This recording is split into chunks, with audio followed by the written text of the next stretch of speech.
Our beaches are a great place to relax and have a little party. But do me a favor, be sure that the fun party that may lead into the evening doesn't turn into one of these, leaving you feeling like this. Oh, my stomach. Oh man, hey, no hurling on the shell, dude, okay? Just waxed it. Then leaving our beaches with all sorts of trash that can harm our coastal marine life. So do me a favor and clean up after the big party, so our beaches don't look like this and harm this innocent sea turtle. Now, let's get started on a reminder for ourselves.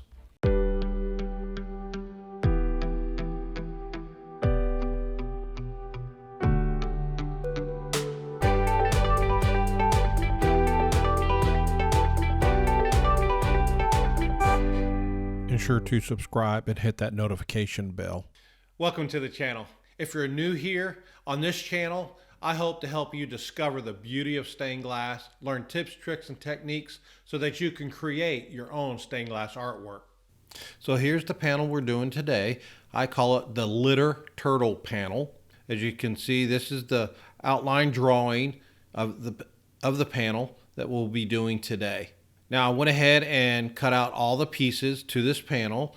Now we'll start with transferring your pieces to your glass. All right, I went ahead and I've done a couple of pieces here, pasting on my pattern, the bottles and the two red party cups glued on. And I am using the glue method this time, even though I'm using the cardstock, because I want to get a little bit more closer. And I found that the cardstock is actually working a lot better with the glue method as well. It is a little bit harder to get off, but it stays on a lot better and doesn't move if you're grinding and you had to get a lot of grinding done, because I do have a lot of pretty deep indentures. But I think I'm actually going to use a ring saw this time, one of my new tools that I purchased to get out some of these harder cuts so I don't have to grind them out. With that, we're going to get ahead and glue on our pieces. Again, just apply some glue.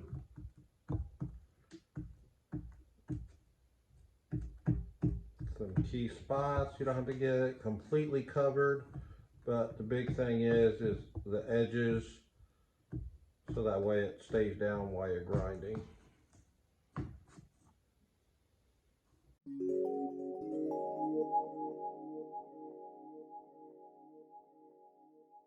No fui el primero, ni seré el último, pero sé que lo gozaré.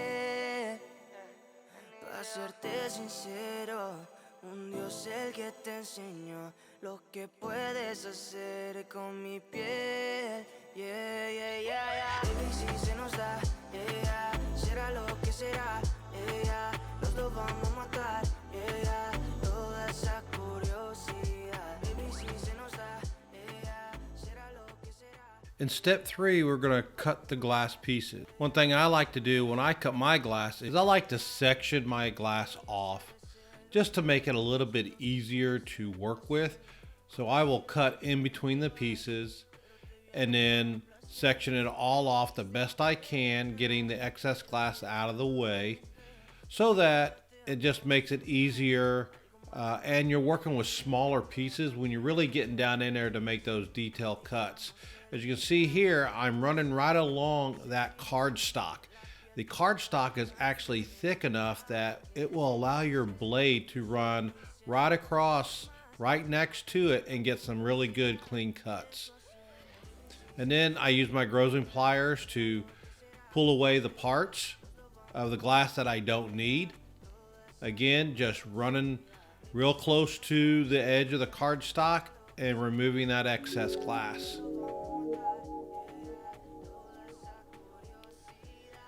Now I use my grazing pliers to just kind of clean up the edges or into smaller areas and just kind of grows that glass out, or grind that glass out with your grazing pliers in a sense. And then now again, I'm just sectioning my pieces off This glass was a little bit easier to cut, and I was able to use a lot of tap method with this one. And the grossing pliers just really pulled the glass away from those cut areas pretty easily. This is just a little bit thinner glass than the previous blue glass that I was showing.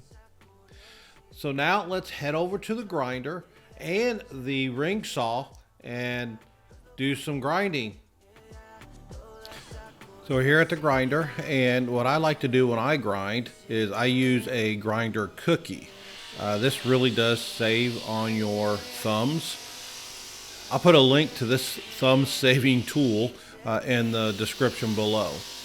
Now, some of you might notice that my water system is missing, and that is because I have moved over to the new grinding station area and I have not set up that water system yet. I am doing some improvements at that, and I'll release a video on the improvements that I made to that system in the future. Now, when I use the grinder cookie, I just use it to aid me in applying just a bit of pressure against the grinding bit, just so that way it can take away that glass. Now on this piece, I'm going to use it to grind around the radius, just applying enough pressure and guiding it. And what I sometimes like to do is try my pieces and put them together when I know they've got to be a pretty close fit, especially when you have these inside curves and outside radius curves. But I get more concerned with the inside radius curves because that's where you can end up getting quite a bit of gaps sometimes.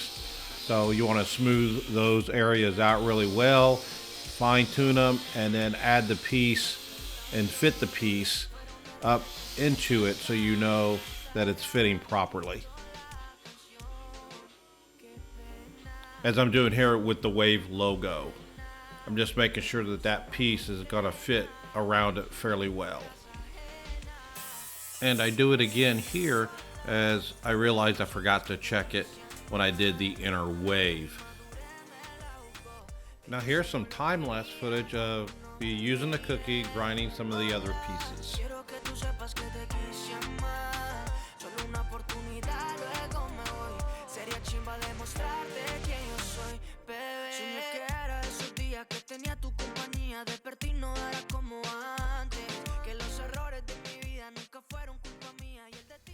So here's the new ring saw, and had an opportunity to try one of these little pieces to see how it actually works instead of changing out my bit on the grinder.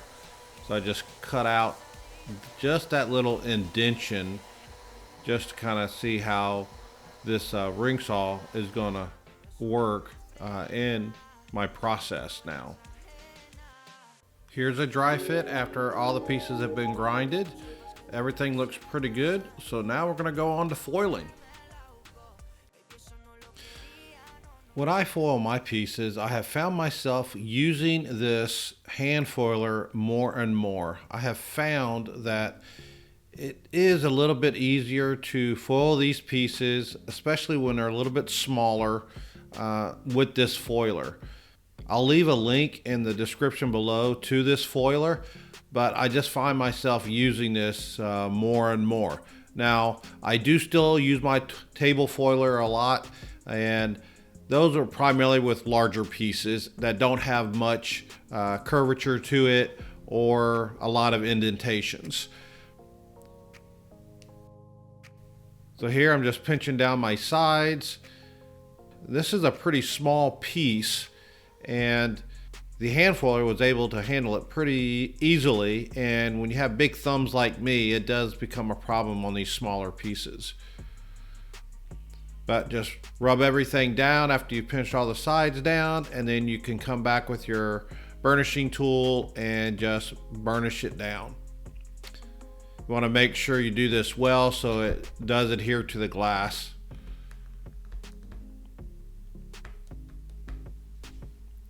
Now we'll go ahead and speed up through the rest of the foiling.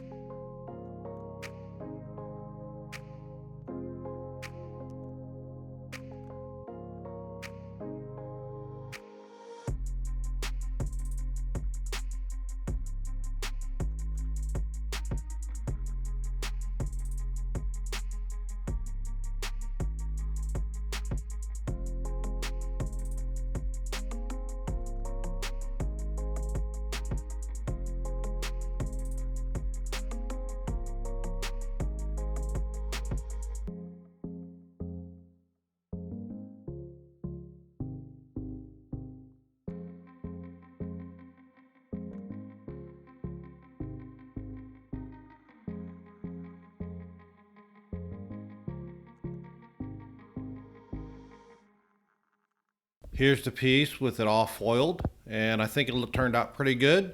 So our next step will be soldering. Well, I think this is a great stopping point for part 1. Stay tuned for part 2, where I'll share with you how I solder and patina my pieces. And I encourage you to share in the comments how you put pieces together. I'm always looking for new ideas or new tips so I can improve myself as well.